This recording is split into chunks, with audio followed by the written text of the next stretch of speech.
Hello বন্ধুরা, কেমন আছো সবাই?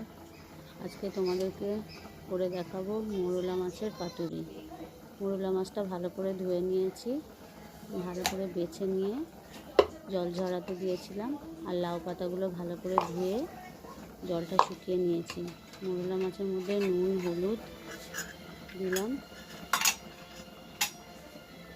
সর্ষের তেল দেবো একটু বেশি করে, আর সর্ষে বাটা দেবো, আর পেঁয়াজ টমেটো লঙ্কা কেটে রেখেছি, একদম সরু সরু করে কেটে রেখেছি।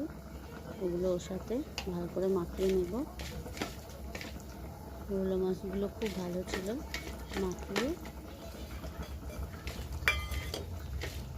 ভালো করে একটু মাখাবো, নুনগুলো যাতে ভালো করে লেগে যায় ওর সাথে। এবারে পাতাগুলো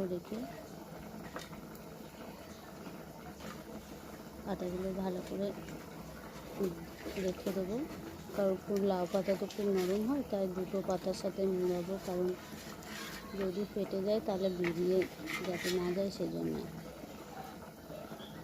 ভালো করে মাখিয়ে সুতো দিয়ে ভালো করে বেঁধে নিচ্ছি।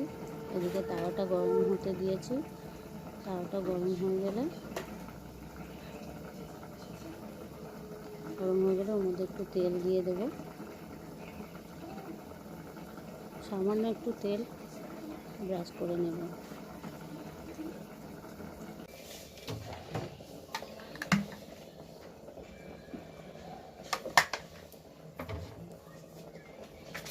ভালো করে গরম হয়ে যাক, তেলটা ব্রাশ করে নিয়ে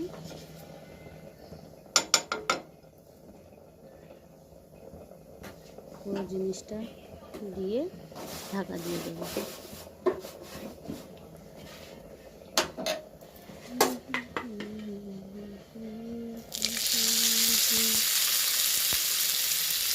ঢাকা দিয়ে 5-10 মিনিট মতো পরে এসে উল্টে দেবো, কিছুক্ষণ পর উল্টে